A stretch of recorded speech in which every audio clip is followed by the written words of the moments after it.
At my mother's birthday party, the laughter around the table froze when her words cut through the air like a knife.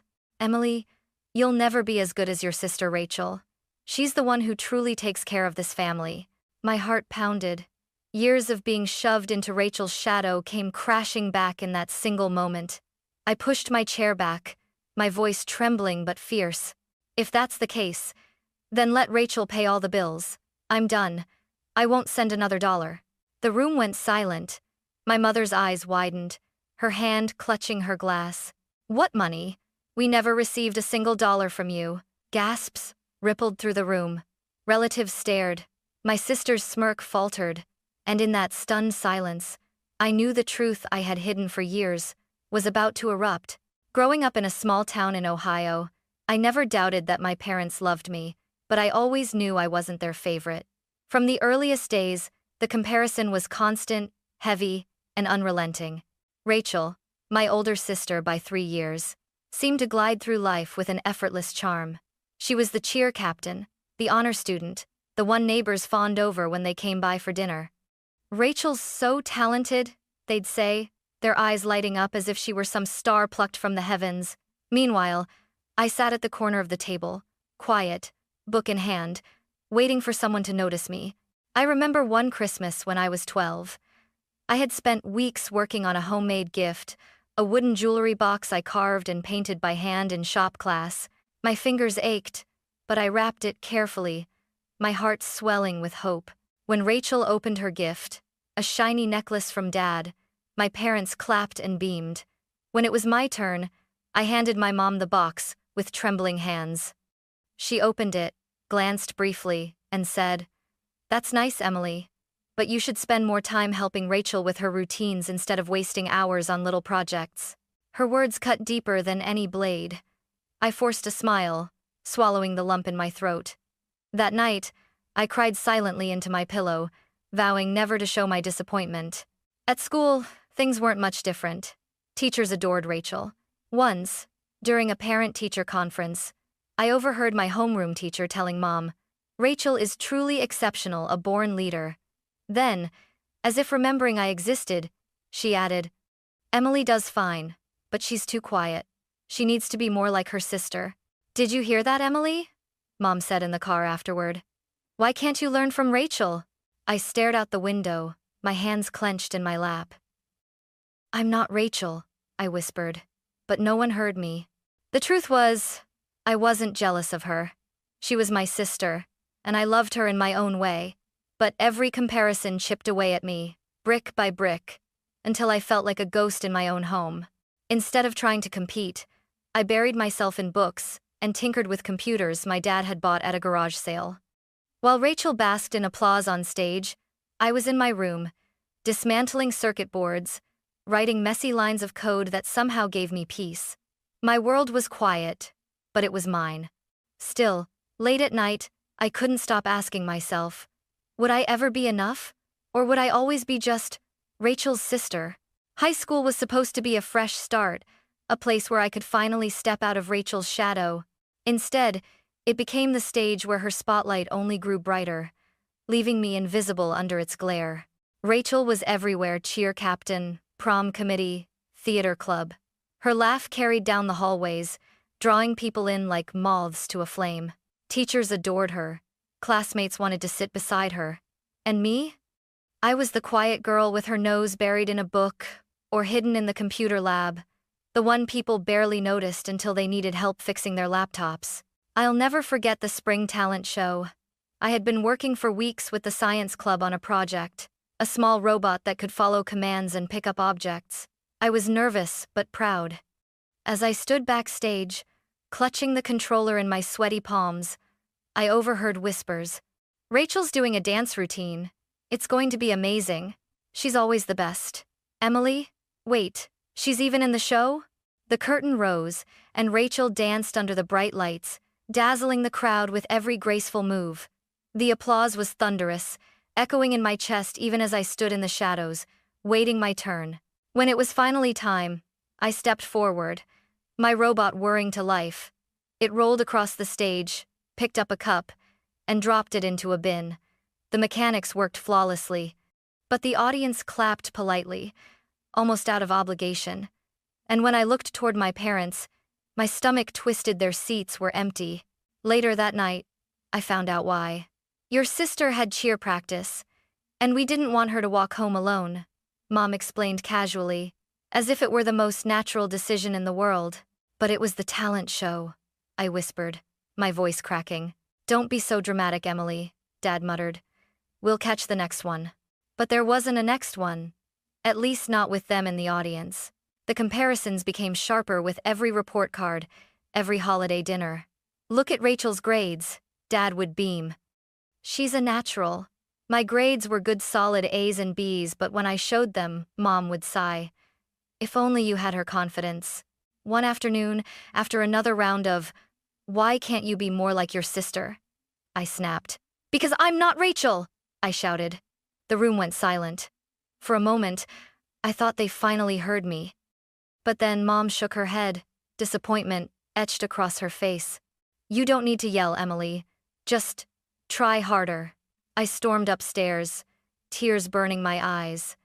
That night, I scribbled into my journal, "No matter what I do, it will never be enough." Still, I clung to the one place that gave me solace, the glow of my computer screen. In code and circuits, there were no comparisons, no favoritism, just logic, order, and the quiet reassurance that I could create something on my own terms. Leaving for college felt like escaping a cage I hadn't realized was locked. I was accepted into the computer engineering program at the University of Texas, and for the first time in my life, I could breathe without Rachel's shadow pressing down on me. I packed my bags with trembling hands, half excited, half afraid. At the airport, Mom hugged Rachel longer than she hugged me. "Take care of yourself, Emily," she said, her voice distracted. "And remember, confidence is just as important as intelligence." I nodded, but inside I thought, no matter what, it'll never be enough for you, will it? College was hard, brutal even. Tuition, rent, books, they all piled on top of me. I worked 2 part-time jobs, one at the campus cafe and another fixing computers in the library. There were nights when I collapsed into bed at 3 a.m., only to wake up at 7 for class. But in that exhaustion, I found something I'd never had before: pride. Every dollar I earned was mine. Every assignment I finished was proof that I could survive without anyone's applause. Meanwhile, Rachel's path unraveled. She had enrolled at a small community college, but dropped out after 1 semester, claiming classes were boring and limiting. Instead, she floated from one big idea to the next, starting an online boutique, managing an influencer's account, even joining a pyramid scheme. Each time, my parents nodded along, convinced Rachel was on the brink of greatness. One night, during a rare phone call home, Mom's voice carried her usual tone of pride. "Rachel's meeting with investors tomorrow. She might launch a new business. Isn't that exciting?" I gripped the phone tighter. "That's great, Mom. By the way, I got an internship at a tech company this summer." Silence. Then a half-hearted, "That's nice, Emily. Just keep being independent, okay?" I swallowed the lump in my throat. Independent. That word had become code for, "We don't expect much from you. Just manage on your own." Still, I pressed forward. I coded until my eyes blurred, aced my courses, and poured everything into proving, maybe not to them, but to myself, that I had worth. Rachel, meanwhile, flaunted new clothes and fancy dinners on Instagram, her captions dripping with confidence. "Big moves coming soon. Watch this space." She never mentioned where the money came from, and I wondered quietly if my parents were still supporting her. One evening, after a grueling 10-hour shift between work and class, I sat in my dorm staring at Rachel's latest post, her posing with a champagne glass at an upscale bar. I tossed my phone aside, whispering to myself, "One day, I'll show them. I'll show all of them." It wasn't jealousy, it was survival. If I didn't hold on to that determination, the comparisons would crush me before I even had the chance to live. Graduation day should have felt like victory. I walked across the stage in my cap and gown, diploma in hand, and for a moment I allowed myself to believe things would be different. My parents clapped politely. their cheers lukewarm compared to the roaring applause Rachel had once commanded at cheer competitions. Still, I smiled, whispering to myself, "This is my achievement. No one can take it away from me." Soon after, I landed a job as a junior software engineer at a growing tech company in Austin. The city buzzed with opportunity, and for the first time in years, I felt hope stirring in my chest. My salary wasn't huge, but it was stable enough for rent, bills, and maybe even saving a little. Then the phone call came. "Emily," Mom's voice trembled through the line. "Your dad. The doctor says he can't work anymore. His lungs. All those years in the factory." I sank into my desk chair, my heart twisting. "What about you, Mom?" I cut back my hours. It's hard keeping up with expenses. The bills, his medicine. I didn't hesitate. "I'll help. Don't worry about the money." And so it began. Each month, I wired 2-0, sometimes 2-500, home. But there was a problem. Mom wasn't comfortable with online banking. "It's too complicated," she said whenever I tried to walk her through it. Rachel, still living near them, offered a solution. "Just send the money to me," she said breezily over the phone. "I'll cash it out and give it to them. Easy." I hesitated, but then she laughed. "Come on, Em. Don't you trust your own sister?" Against the knot in my stomach, I agreed. Life in Austin quickly became a cycle of work, bills, and sacrifice. I skipped dinners with colleagues, avoided shopping sprees, and lived off simple meals so I could send more home. Every time I hit transfer on my banking app, I pictured Mom buying Dad's medicine, fixing the leaking roof, or simply breathing a little easier. Rachel, meanwhile, seemed to flourish. Her Instagram was full of smiling selfies in designer dresses, brunches at rooftop cafes, and captions like, "Work hard, play harder." I brushed away my unease, telling myself maybe her side hustles were finally working out. But sometimes, when Mom called complaining about expenses, doubt gnawed at me. "The electricity bill's so high this month," she'd sigh. "We barely managed." I'd bite my lip, staring at the empty takeout container on my desk, knowing I'd skipped meals to send that money. "I'll increase it next month," I promised. After hanging up, I'd whisper into the quiet of my apartment, "As long as they're okay, that's all that matters." I didn't know then that my sacrifices were fueling more than just my parents' survival. They were feeding a secret I wasn't ready to face, a truth that would explode in the most humiliating way possible. Austin was noisy with opportunity, but I lived quietly. My routine was simple: work long hours, eat frugal meals, wire money home. I told myself it was worth it every time I pictured Mom holding Dad's hand at the doctor's office or picking up his prescription without worry. But the illusion began to crack. It started with Rachel's Instagram posts. One day, she showed off a brand new SUV with a caption, "Dreams don't work unless you do. Boss life." Another week, she uploaded pictures at a champagne brunch, her wrist flashing with a designer watch I knew cost more than my monthly rent. Scrolling through the images, my chest tightened. How could she afford this? I wanted to believe she had finally made her business ventures work. Maybe luck was on her side. Still, a nagging voice whispered, "What if she isn't telling you everything?" One evening, I sat across from my boyfriend, Daniel, at a cozy cafe near my office. He watched me push a salad around my plate, lost in thought. "You're distracted again," he said, setting down his coffee. "What's going on?" I hesitated, then admitted, "Rachel's been different lately. Flashy, expensive clothes, cars. I don't know where the money's coming from." Daniel raised an eyebrow. "Emily, are you sure she's giving your parents the money you send?" The question cut deep. "Of course she is." I shot back too quickly. "She wouldn't lie about that. She knows how much it means." Daniel leaned forward, his tone gentle but firm. "You trust her. I get it. But trust without proof can be dangerous. Maybe you should ask your mom directly." I shook my head, staring at the table. I don't want to hurt them.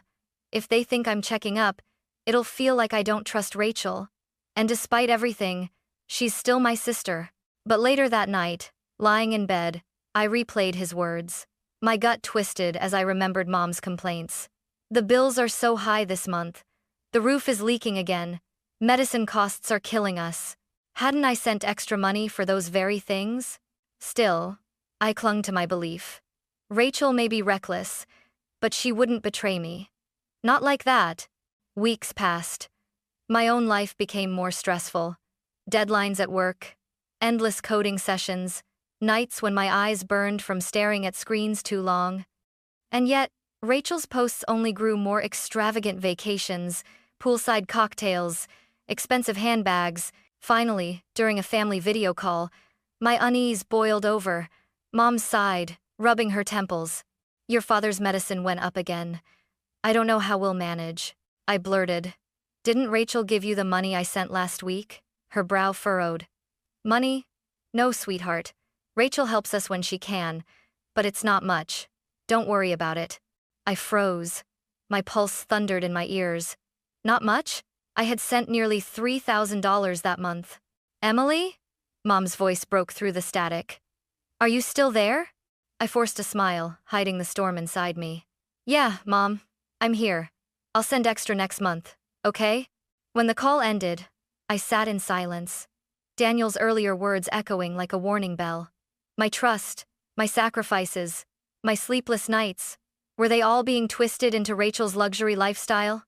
I wanted to confront her right then, but fear held me back. Fear of shattering whatever fragile bond we had left. Fear of seeing the truth I wasn't ready to face. Instead, I told myself, I'll deal with it later. For now, just keep going. For Mom and Dad. But deep down, I knew the confrontation was coming. And when it did, it would tear open wounds my family had spent years ignoring. Mom's 60th birthday should have been a celebration. I spent weeks searching for the perfect gift. A digital camera with a simple interface, something she had once mentioned wanting for her garden. Daniel helped me wrap it in her favorite color, pale blue, and we flew back to Ohio together. I told myself this trip might finally be the bridge to heal years of unspoken wounds. The house smelled of vanilla cake and roasted chicken when we arrived. Relatives filled the living room, laughter and chatter weaving through the air. Rachel floated around in a sequin dress, her makeup flawless, her presence magnetic as always. "Emily." Mom greeted me with a polite hug, then quickly turned to Rachel. "Honey, could you help me with the candles?" I swallowed the familiar sting and smiled tightly. Daniel squeezed my hand under the table. "It'll be okay," he whispered. Dinner started well enough. People clinked glasses, traded stories. But as the evening wore on, the same script unfolded. Aunt Linda leaned toward Rachel, her eyes sparkling. "You're such a good daughter, Rachel. Sending money every month to take care of your parents. Not everyone does that." Others nodded in agreement. Uncle Frank chuckled. "This family's lucky to have you, Rachel." The words hit me like shards of glass. My fork clattered against my plate. I felt Daniel's hand tighten on mine, urging calm. But Mom's next words broke the dam. "Emily, why can't you be more like your sister?" Her tone was weary, cutting. "Rachel takes care of us. You should learn from her. The years of comparisons, the sleepless nights, the sacrifices, they all exploded at once."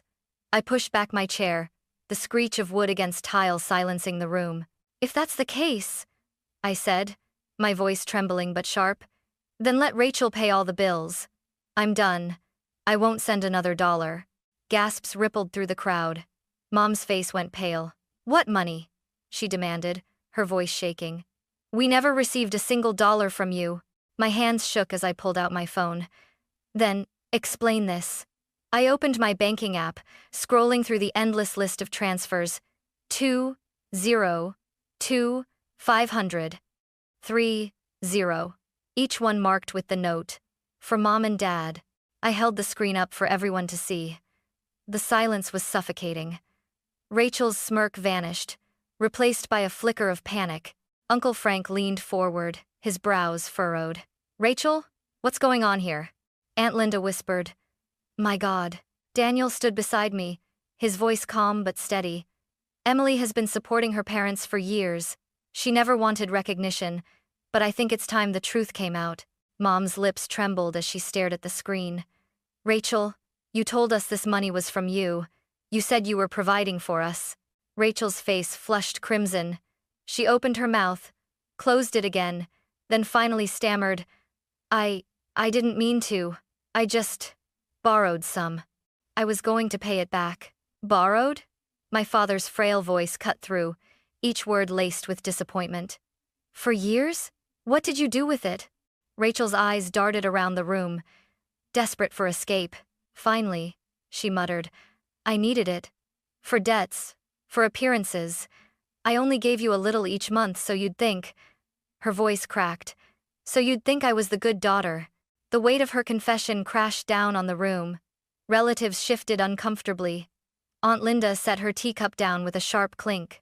I felt my chest tighten, anger and heartbreak colliding. I looked at Rachel, searching for the sister who once braided my hair, who shared secrets under the covers. All I saw was someone I no longer recognized. Mom buried her face in her hands. Emily, I'm so sorry. We accused you, compared you, and all this time. Dad's eyes glistened. I was wrong. I should have seen it. I should have seen you. Rachel whispered, tears spilling down her cheeks. I'm sorry, Em. I didn't want to disappoint them. I didn't want to be a failure. But the words couldn't erase the years of betrayal. For the first time, I stood tall, no longer the quiet girl in Rachel's shadow. The truth was out, and the room that once echoed with praise for my sister now drowned in shame and silence. The living room, once filled with laughter, now felt like a courtroom. The string lights Rachel had hung for decoration flickered faintly, as if even they were ashamed to shine. No one moved. The only sound was the uneven breathing of my father, and the occasional sniffle from my mother. Rachel sat rigid, her hands knotted in her lap, eyes fixed on the floor. For once, she had no story to spin, no charm to hide behind. Mom broke the silence first. Her voice trembled as she turned to me. Emily, I was so blind. I thought Rachel was the one sacrificing for us. All those times I told you to be more like her. Her words cracked, tears spilling down her cheeks. I was wrong. I'm so sorry. I swallowed hard. For years I had imagined hearing those words, but now they didn't feel like triumph. They felt like ashes in my mouth. Dad leaned forward in his chair, coughing before he spoke. I owe you an apology too. I was proud of Rachel, blind to what you were doing. I never asked. I never looked. And I let you suffer because of it. His weathered face crumpled with regret. The child in me wanted to run into his arms, to finally feel seen. But the woman I had become knew this was the moment to draw a line. I stood taller, my voice steady. I love you both. I always have. That's why I sent the money. But things cannot go back to the way they were. If I'm going to continue helping, there have to be rules. Every pair of eyes in the room turned to me. Even Rachel finally lifted her gaze, guilt swimming in her expression. First, I said firmly, no more comparisons. I'm not Rachel, and I never will be. I'm Emily. If you can't see me for who I am, then I can't keep breaking myself to earn your approval. Mom nodded vigorously, tears rolling down her face. Never again, sweetheart. I promise. Second, I continued. Everything must be transparent. I'll send money directly to you, or I'll pay bills myself. No more middlemen. No more confusion. Dad's voice was hoarse but resolute. Agreed. We'll set it up however you say. No secrets. My chest tightened, but I pressed on. And third, Rachel has to take responsibility. She can't keep pretending while I carry the weight alone. Rachel flinched, shame painting her features. Her voice cracked when she finally spoke. You're right. I've been selfish. I wanted to look perfect, even when I was drowning. I stole from you, Em. I lied to them. To everyone. I don't expect forgiveness, but I'll change. I'll get a real job. I'll contribute for real this time. A heavy silence followed. For the first time in years, my sister looked small, not the untouchable golden child, but a woman exposed, stripped of illusions. I exhaled slowly, my heart pounding. Words won't fix this, Rachel. Only actions will. You want to change? Prove it. Her lips trembled as she nodded. I will. Around us, the relatives shifted uncomfortably. Aunt Linda, who had always sung Rachel's praises, murmured, I never knew, Emily. I judged you wrongly. Uncle Frank added quietly, You've carried more than any of us realized. but their words barely registered. All I felt was exhaustion, years of swallowed pain pouring out in a single night. Daniel's hand brushed mine, steady and warm. "You did what needed to be done," he whispered. I met his eyes and realized he was right. Speaking up wasn't about humiliating Rachel or demanding apologies. It was about reclaiming my worth. Mom reached for my hand, her grip trembling. "I don't deserve your forgiveness, but I'll spend the rest of my life making this right." For the first time in a long time, I believed her. As the night drew to a close, the birthday cake sat untouched. Candles melted into waxy puddles. The celebration had turned into a reckoning, and though painful, it was necessary. When I finally walked upstairs to my old bedroom, I caught my reflection in the mirror. My shoulders were straight, my eyes clear. For the first time, I didn't see Rachel's shadow staring back at me. I saw myself, Emily, no longer invisible. In the weeks that followed, the dust began to settle. Back in Austin, I resumed my job, but everything felt different, lighter, freer. For the first time, I wasn't living with the weight of comparisons pressing on my shoulders. Mom called often now, her voice softer than I remembered. She asked about my projects, about the long hours at the office. "Being an engineer must be tough," she said once, genuine curiosity lacing her tone. For years, I had longed for those simple words of interest. Hearing them now, I almost cried. Dad, too, began to change. He started telling neighbors about my daughter Emily, the software engineer in Texas. His pride sounded awkward at first, as if he wasn't used to saying my name in that way, but it warmed me all the same. And Rachel, she surprised me most. She took a job at a local design firm. Nothing glamorous, but steady. Each month she sent a small amount home, only a few $100s, but it was honest. When we spoke on the phone, she didn't brag or spin stories. She just said, "I'm trying, Em. I know I have a lot to make up for." For the first time, I believed her. Daniel stayed by my side through it all. One evening, as we walked through a quiet park, he squeezed my hand. "You did the hardest thing anyone could do. You spoke the truth, even when it hurt. That takes courage, Emily." I smiled, leaning into him. I just couldn't live in her shadow anymore. I had to step out. Looking back, I realized the truth. Family love cannot survive on favoritism and lies. It withers under unfair comparisons, but it heals with honesty and respect. I no longer wanted to be Rachel's sister. I was Emily Carter, a daughter, a sister, a woman who had fought to be seen. And finally, I was